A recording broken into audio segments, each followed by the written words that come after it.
صلی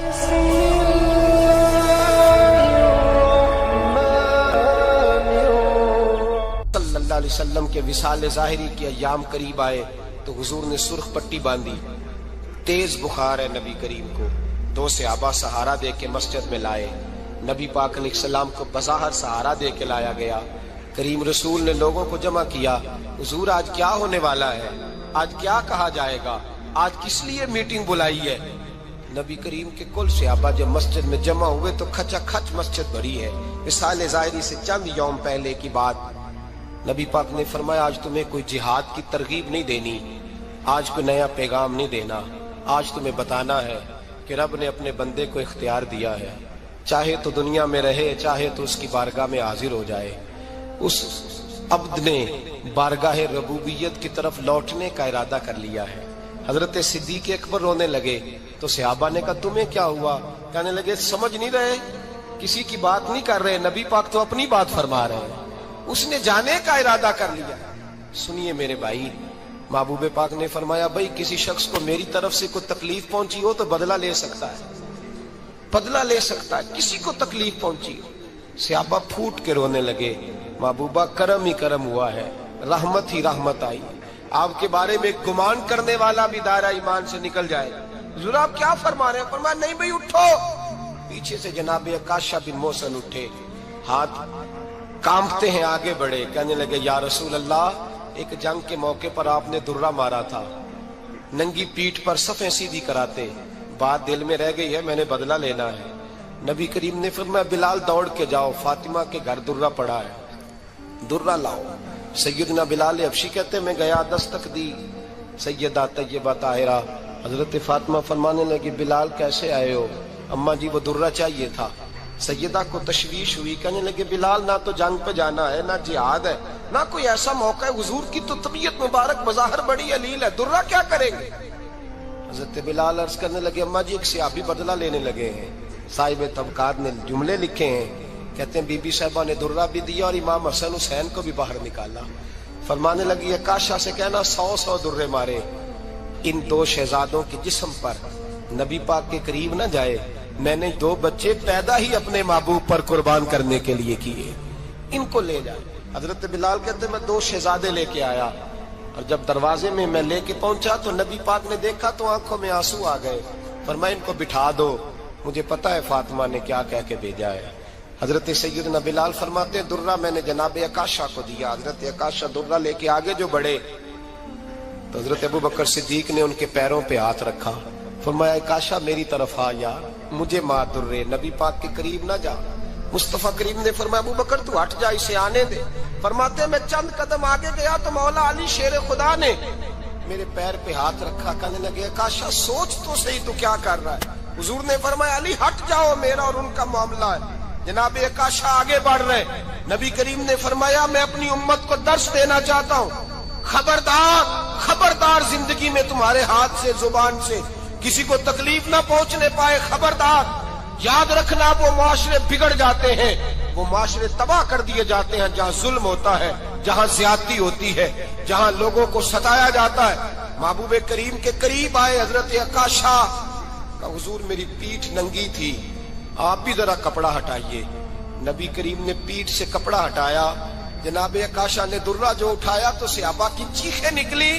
حضرت عکاشہ نے درہ دور پھینکا, حضور کے بطن اطہر سے لپٹ گئے, چومنے لگے. کہنے لگے حضور وہ تو صفیں سیدھی کراتے لگ گیا تھا, آپ نے کہاں مارا تھا؟ یا رسول اللہ میں تو بہانہ بنا رہا تھا کہ جاتی دفعہ مجھے وجود چومنے کا موقع نصیب ہو جائے, مجھے یہ موقع نصیب ہو جائے. میرے حبیب نے فرمایا جس نے جنتی دیکھنا ہو میرے عکاشہ کی زیارت کر لے. بھائی ظلم کا دروازہ کھلا ہوا ہے اور لوگ بھول جاتے ہیں زیادتی کرتے ہوئے. وہ بہو سے ہی کیوں نہ کریں, وہ اپنے گھر کے بھول جاتے ہیں کہ شاید پوچھنے والا کوئی نہیں, شاید میزان نہیں لگے گا. ایران کے بادشاہ نے اپنے بیٹے کو پڑھانے کے لیے ایک استاد صاحب کا بندوبست کیا. استاد صاحب کو کہا کہ میرے بچے کو دین پڑھائیے, میں چاہتا ہوں کل اس نے عنان حکومت کو سنبھالنا ہے تو یہ دین سے آگاہ ہو جائے, اس کو کچھ سکھائیے پڑھائیے. بہت نیک بزرگ بڑے درویش عالم پڑھانے لگے, اسباق مکمل ہو گئے. دین کے اسباق قرآن مجید پڑھایا، احادیث طیبہ کا درس دیا، اصول فقہ سے روشناس کرایا۔ جب بچے نے مکمل تعلیم حاصل کر لی اور آمین ہو گئی، دستار ہو گئی، فارغ ہو گئے، تو پھر ایک دن استاد صاحب نے کہا بیٹے کل تم نے ضرور آنا ہے، کچھ بات کرنی ہے۔ شہزادہ گیا ملنے استاد صاحب سے، استاد صاحب نے کنڈی لگا لی، ہاتھ میں درہ پکڑ لیا، مار مار کے پورے وجود کو زخمی کر دیا، کوئی غلطی نہیں، کوئی بات نہیں، مارا۔ اب بچہ آیا آ کے بادشاہ سلامت سے کہا کہ ابا جی سمجھ نہیں آئی، بڑا مارا ہے استاد۔ تو سیانے تھے نا بادشاہ، یہاں تو قاری صاحب روز کٹہرے میں کھڑے ہوتے ہیں، مولوی صاحب آپ نے میرے بچے کو کیوں مارا ہے؟ آپ 8,000 کے مولوی ہیں، میرا کئی کروڑ کا بچہ ہے، سویرے بدل لیں گے، خبردار آپ نے بچے کو ہاتھ لگایا، اپنی حیثیت میں رہے معاذ اللہ۔ جو قومیں استادوں کو کٹہروں میں کھڑا کرتی ہیں وہ ترقی نہیں کر پاتی، جو استادوں کو کٹہروں میں روز کھڑا کرتے ہیں۔ کہا ابا جی بڑا مارا ہے، تو والد بڑے سمجھدار تھے، کہنے لگے بیٹا استاد باپ ہوتا ہے، وہ زیادتی نہیں کرتا، کوئی بات ہوگی میں تیرے استاد کو کٹہرے میں نہیں بلاؤں گا۔ اماں سے بات کی، اماں کہنے لگی بیٹا میں تیرے باپ سے کیسے بات کروں، ڈر آتا۔ وقت گزر گیا، 22 سال بیت گئے، 22 سال گزر گئے، بادشاہ کا انتقال ہوا، شہزادہ تخت پہ بیٹھا، پہلا حکم یہ دیا کہ میرے استاد کو بلاؤ، پہلا حکم۔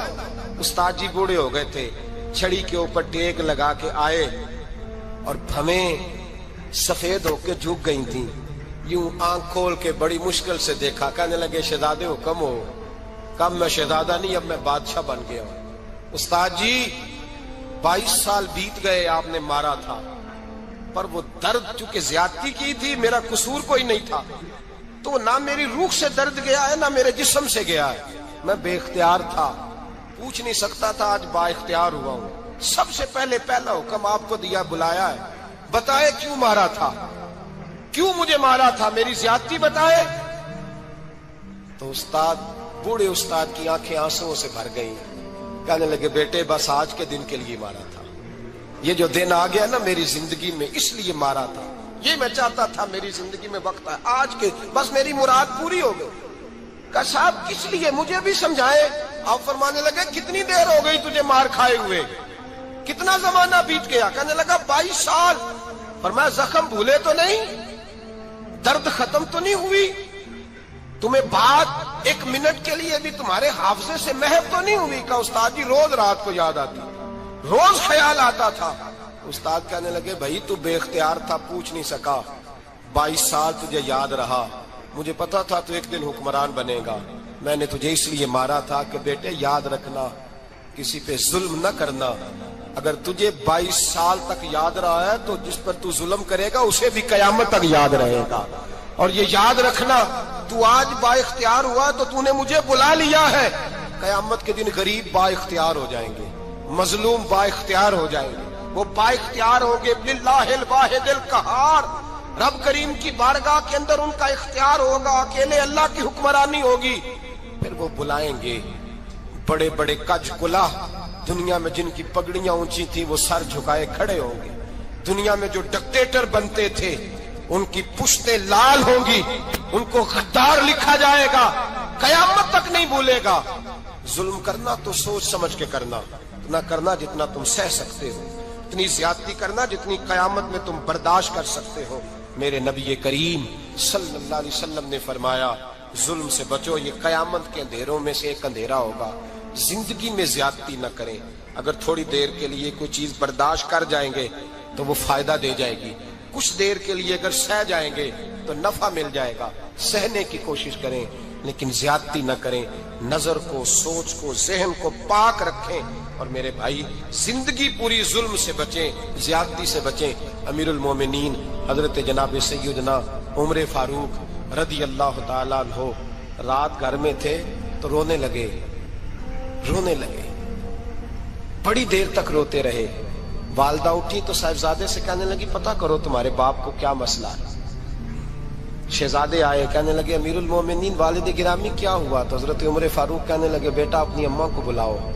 والدہ آ گئی، کیا بات ہے، کچھ طبیعت خراب ہے تو حکیم کا بندوبست کیا جائے۔ تو حضرت عمر کہنے لگے کچھ بھی نہیں، آج مسجد سے نکلا ہوں تو نبی پاک کے صحابہ میری تعریفیں کر رہے تھے، یہ حضرت فاروق اعظم کے وصال کے قریب کے دن ہے۔ تعریف ایک تو حضرت یہ رونے کی بات ہے کہ خوش ہونے کی؟ آپ فرمانے لگے نہیں، سوچتا ہوں باہر تو میں اچھا رہا ہوں، پتہ نہیں گھر میں ہی کوئی زیادتی نہ ہو گئی ہو، پتہ نہیں تمہارے ساتھ بھی میرے معاملات ٹھیک تھے کہ نہیں، صحابہ تو تعریف کرتے ہیں، رو رہا ہوں تمہاری وجہ سے نہ الجھ جاؤں، بیوی ہی نہ کہے میرا حق ہی ادا نہیں کیا۔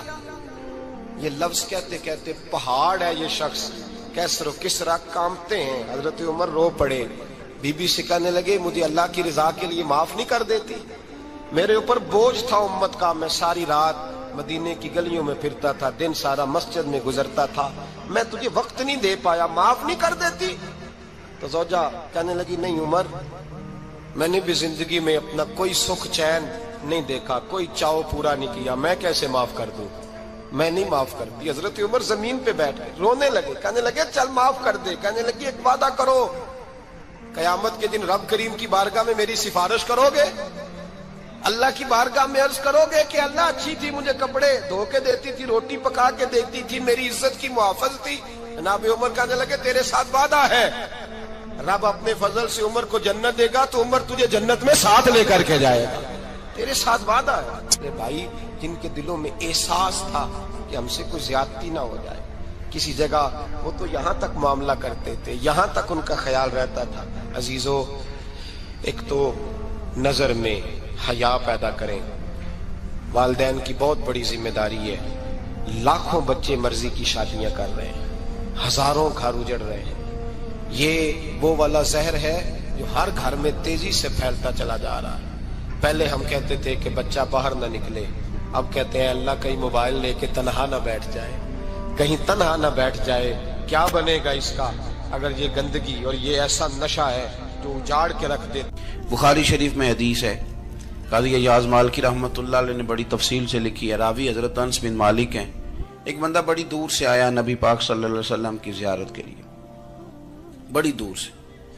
عرب کے جو سردار ہوتے تھے ان کے بڑے ناز نخرے ہوتے تھے، وہ خیر آج بھی ہیں، پروٹوکول کا ماحول آج بھی، یعنی وزیر صاحب کے آگے دو چار گاڑیاں نہ ہوں تو ان کو مزہ ہی نہیں آتا، پولیس والے آگے پیچھے بھاگیں تو حالانکہ ان کو نہیں پتا کہ جو پولیس والے آگے پیچھے بھاگ رہے ہیں نا، یہ حکومت بدلی تو گرفتار کرنے بھی انہوں نے ہی آنا ہے، لیکن وہ بڑا مزہ آتا ہے جب لوگ گاڑی کے پیچھے بھاگتے ہیں۔ کیا بات ہے جناب، بڑی بات۔ اور ہماری طبیعتوں میں پتہ نہیں کون سی، تو نبی پاک صلی اللہ علیہ وسلم کی خدمت میں وہ شخص بڑی دور سے آیا، تو عرب کے بادشاہوں کا مزاج تھا، پروٹوکول بڑا چاہتے تھے، ان کا تو یہ طریقہ تھا کہ حکمرانی کرنی ہے جیسے بھی ہو۔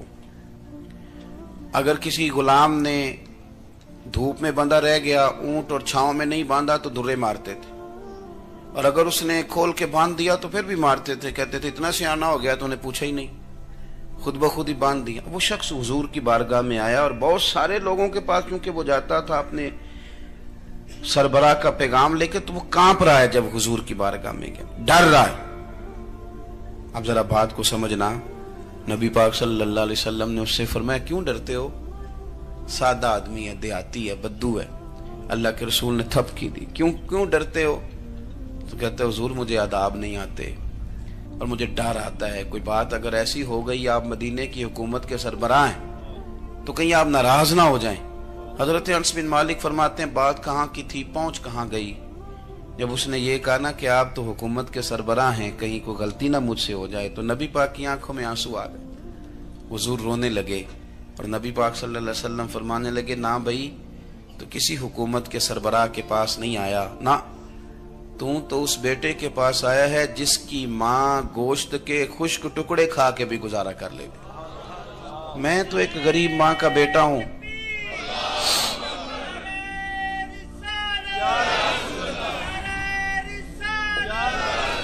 بھائی اگر آپ کا یہ ذوق بن جائے، دیکھو نا آج تو لوگ بھول جاتے ہیں نا، کپڑے بدل لیتے ہیں تو وہ سمجھتے ہیں کہ شاید سارا کچھ ہی بدل گیا، یعنی گاؤں سے آ کر پڑھنے والے بھول ہی گئے ہیں کہ کس کی ماں نے کتنا زیور بیچا تھا۔